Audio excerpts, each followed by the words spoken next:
Whoa, hang on there, this is 6:30, not 7 o'clock. Yes, it is half an hour early because actually today I'm watching the Bumblebee movie right behind me. Well, I say today, but this was actually recorded a day early. The problem is the session is at 6:50, and if it was up at, well, 7, I wouldn't be able to post it. So 6:30 it is. But in all seriousness, I really hope this movie turns out good. There's a lot riding on it. Wish me luck! 2 years ago, and exactly 20 episodes ago, I decided to review the entire first 2 waves of the Titan Masters from Titan's Return. In fact, it was so long ago that it was during that brief period where I was too poor to afford a new backdrop, because my old one had gotten so screwed up that I couldn't use it, and I had no money to buy a new one, even though it was only $15. Maybe I shouldn't have been buying Transformers and instead invested in a proper backdrop. I mean, what, my current one only cost $40 shipped? It's not that bad. Back when I embarked on that rather ambitious review for the time, I thought that the line had hit its stride and it was somewhat downhill from there. Boy, was I wrong! Not only did it get even better, but it did so well that its sequel line during Power of the Primes ended up rather lackluster in comparison. And no, I will not be reviewing all the Prime Masters this year. I haven't even gotten all of them yet. Some of them are still being shipped from TF Source. And really, there's not much to talk about them, and I want to discuss other things this year. Maybe next year.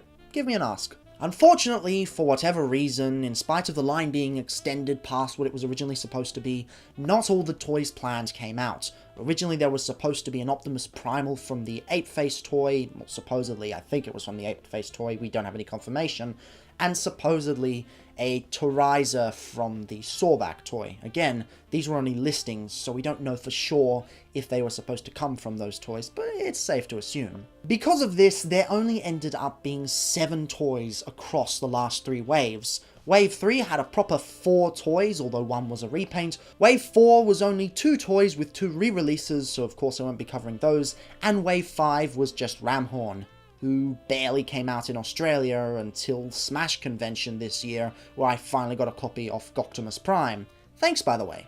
Not that that matters though, because it was still a cracker of a line, and I am so glad that Siege is taking more cues from this line than from the Prime Masters line. I cannot wait for those Micromasters. And with that all said and done, greetings Cybertronians, I'm DrLockdown, and today's diagnosis pertains to the Titan Masters from Titan's Return, specifically Waves 3, 4, and 5. Discounting the re-releases, because who wants to talk about those? I've already got a video that discusses all the first 2 wave figures. Just go watch that. Also, just as a quick note, these all have repro labels applied to them. No, this isn't sponsored or anything, I'm just letting you know because they look better than they would out of the packaging, and it might not be a fair comparison. But, you know, it's not that big a deal. Okay, so first off, apparently my microphone's completely f***ed now, so as a result, this episode's probably f***ed.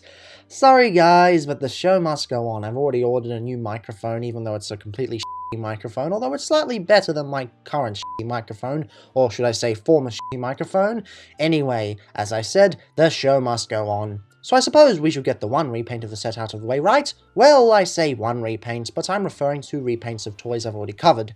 We'll get some other redecos later. Overboard, aka Overkill, is a redeco of the Crash Bash mold. I'll be referring to him as Overkill though, because no nanny state parents are going to tell me what to name my toys. Unless it's Squeeze Play, because that name is f***ing stupid. Logically, an awesome toy such as Crash Bash should look cool in any colour scheme, right? Well, not really. I don't think he comes across as bad as he is with all the repro labels, so I'll switch over to my second copy. Why do I have 2 copies of a toy I don't like that much? Originally I planned to use the Headmaster as a Power Master for Overlord, although I get the feeling that I won't be getting an Overlord anymore, although I can't put my finger on why. So, what's wrong with Overkill? First off, remember what I said in the last episode about a specific type of white paint? No, not that episode, the last full review. There we are, let's take a quick recap. Whenever Hasbro and Takara use white paint apps on a darker colour, they always seem to use this chalky type that looks cheap and chips off incredibly easily. Don't believe me? Here's Takara Legend's Scourge. Easily chipped off. Honestly, I'm just thankful that Hasbro has stopped using this paint on their more modern figures, but to this day it seems as if Takara hasn't quite caught the memo. Come on, Big Powered, don't you dare pull this on us! When I was writing that episode, I thought that Hasbro wasn't privy to using it, But now as I'm writing this, I'm reminded of this incident. This paint is pretty poor, and I'm in constant fear of it chipping off. The second issue is mold degradation. Both copies of the toy have been slowly getting stress marks. Now don't get me wrong, this is nowhere near as bad as another example I'll be discussing, but it's a little worrisome. And finally, out of all three colour schemes, he's just not that interesting. There's not much paint, and the choices of colours aren't that great either. And in this colour scheme, for some reason, he just doesn't come across as menacing. That said, many of the attributes that made the original good are still here. The genius transformation, the distinct animal modes, and the Dino Butt Cannon!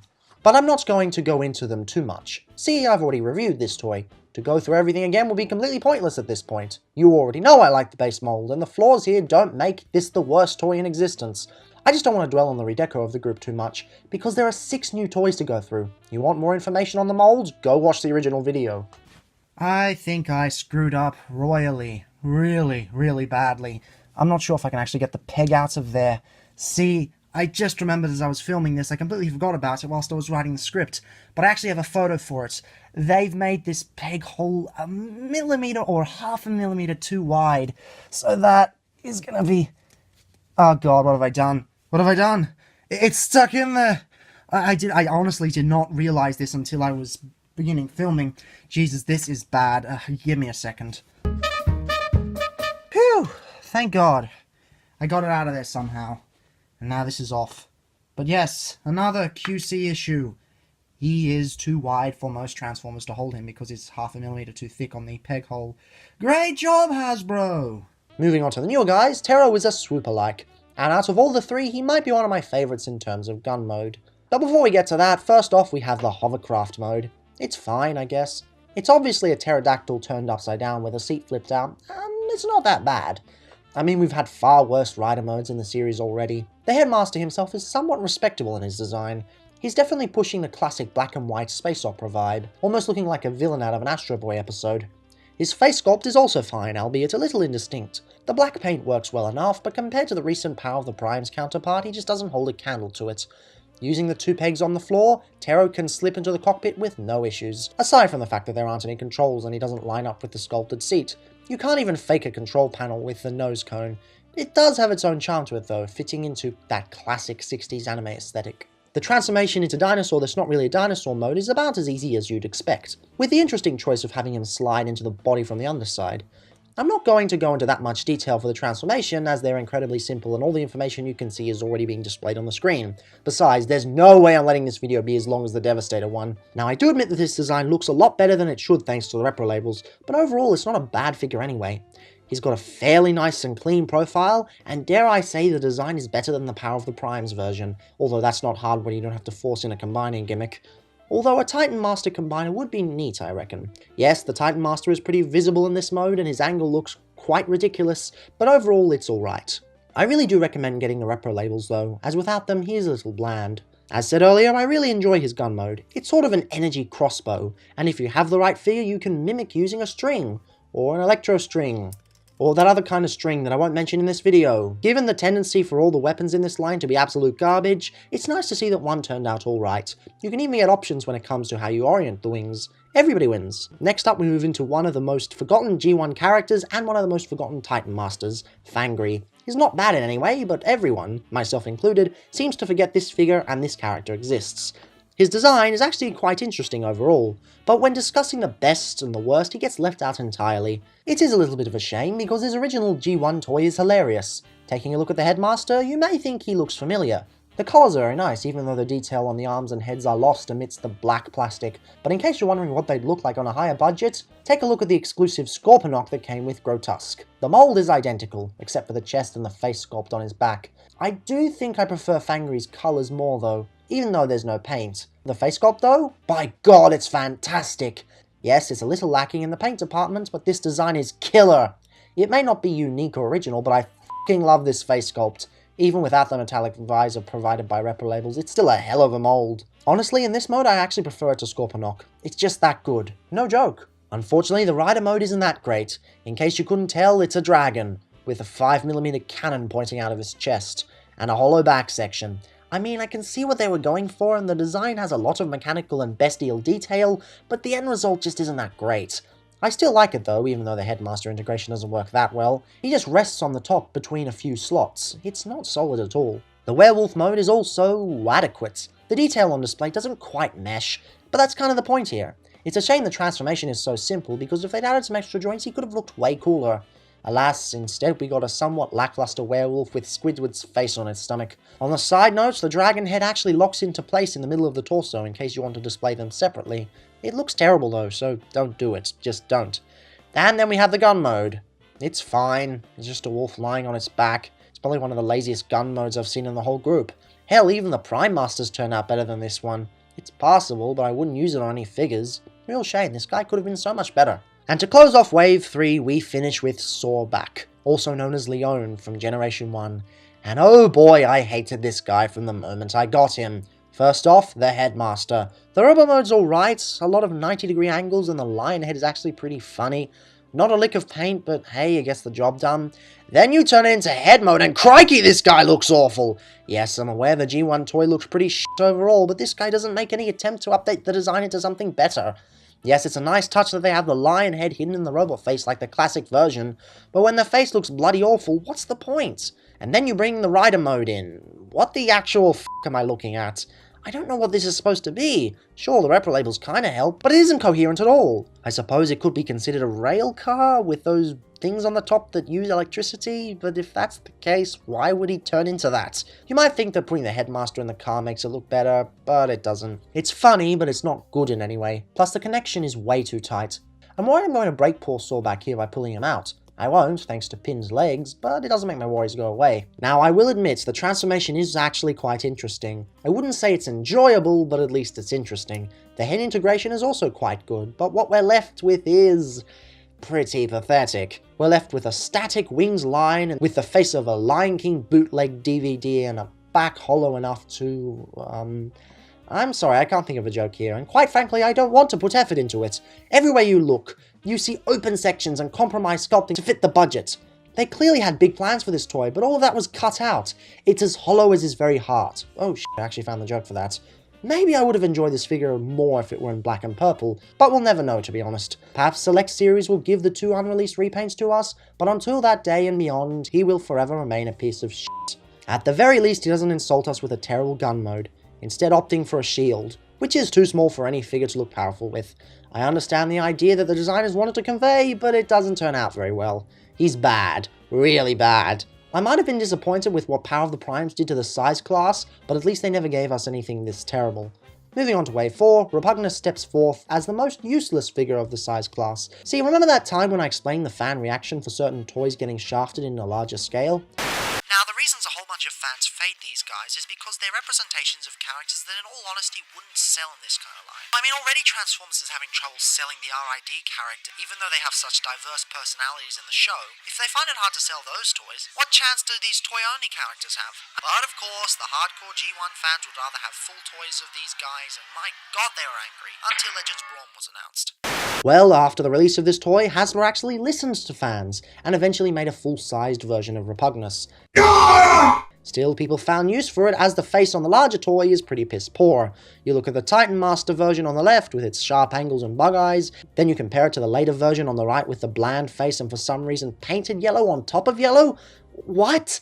Seriously? Even the Headmaster mode is better on the older version. Sure, it may have fewer paint apps, but the Amazon exclusive one just looks messy, almost as if it was rushed out of production. Sadly, the Rider mode has the same main issue as Sawback, being a rush job that's supposed to replicate some sort of rail car, but at least it's not an incomprehensible mess. Funnily enough, though, you have to stand Repugnus up to fit in it. It's an odd choice, not a bad one, just an odd one. Bug mode is pretty funny. You'd think that you'd fit the head in the same way as it worked for Fangry, especially with the 2 visible pegs there. But instead it goes for a similar fashion to how Unique Toys Headmasters work. Also expect a Legionary Transformers Marathon episode for those 2 later down the line. I actually really like this bug mode. It's easily the highlight of the set, and dare I say it turned out better than the larger one as well. The eyes pop more, the arms are better defined, and the wings actually pop out of the silhouette. Of course, this comes at the cost of actually having a robot mode, but you win some, you lose some. The gun mode is, well, let's just say the Dino Butt Cannon has finally met his match. Moving on! And that brings us to the two final toys from the two final waves, Shuffler from Wave 4 and Ramhorn from Wave 5. They are essentially retools of each other, sharing all tooling except for the tank turret and both head sculpts. Naturally, both robot modes are identical, save for the heads. Again, they do the funny thing of giving them animal faces. Shuffler's is funny to me, because elephants are always funnier than rhinos. Rhinos! Our enemies come towards us in metal boxes! Overall, I feel Ramhorn's colours bring out the sculpted detail a bit more. A lot of it gets lost in the purple. Face sculpt wise though, Shuffler definitely wins out. Ramhorn's a little too generic for my taste, and the sculpted detail he has is sadly let down by a lack of paint. Sometimes less is more, as is the case with Shuffler, even though he looks more like a Decepticon than an Autobot. What? I'm not racist. You're racist. You're the racist one here. Rider mode is an absolute joy bomb. The way they have done this is so goddamn adorable I can't help but crack a smile.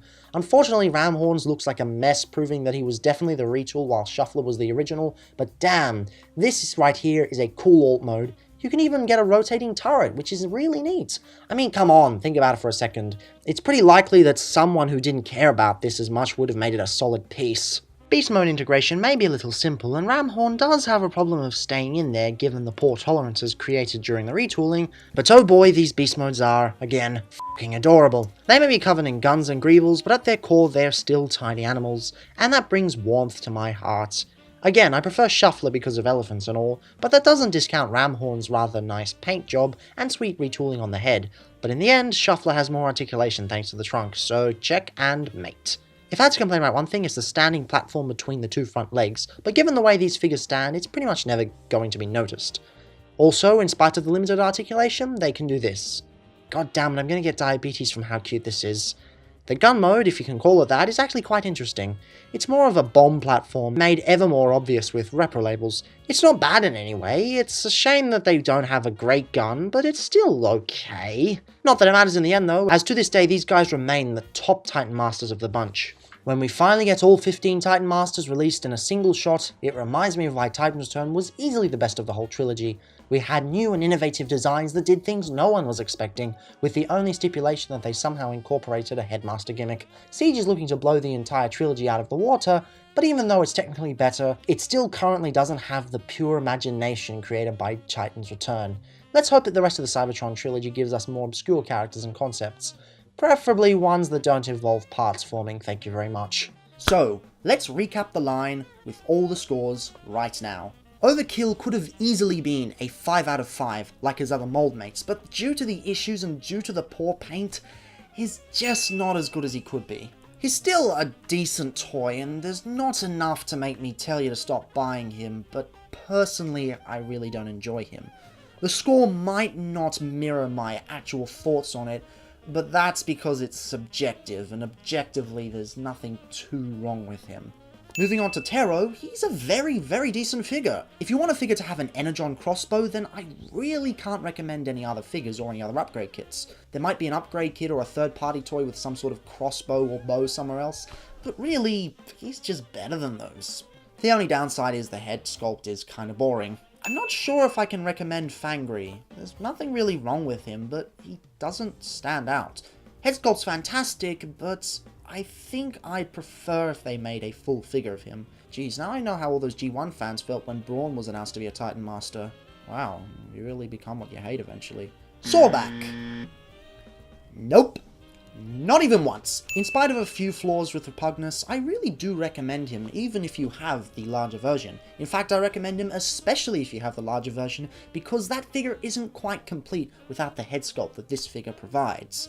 In fact, and you can quote me on this, if I ever review the monster bots, I will be using this head sculpt as opposed to the other one for most of the review, because really, that other head sculpt just isn't that good. And finally, the line peaked when it ended, with Shuffler and Ramhorn coming in at a perfect score. The gun modes may not be that great, but everything else is so well done that I absolutely have to insist you get these in your collection, if you collect mainline figures. Yes, Ramhorn may be more popular due to his more common G1 roots, but Shuffler's just better in the end, simply because he integrates the beast parts far better. Also, the colour scheme's nicer, and elephants are adorable. I'm very glad to have gotten the chance to review all of these, and by gotten the chance I mean to have found the time to do so, because they are a fantastic concept, and I'm really glad to see Micromasters do similar things in the upcoming Siege line. I mean, you compare them to these, and there's just no contest. And with that, I'm done. I am really glad that I got all of them, even the garbage Sawback, probably because I'm obsessed with this scale. Yes, I admit it, I'm obsessed. Oh, big shock. Surprise, surprise, doing a Legends month correlates to an obsession with small-scale figures. I hope that you're able to make a well-informed decision about whether you need these in your collection, which is get them whenever you have the chance, because they're bloody awesome. And with that, I'm done. Tomorrow we're moving back into the smaller videos, only for a little bit before I do another full episode again, but it's time to talk about some nostalgic memories, because this guy right here may very well be the character that got me back into Transformers.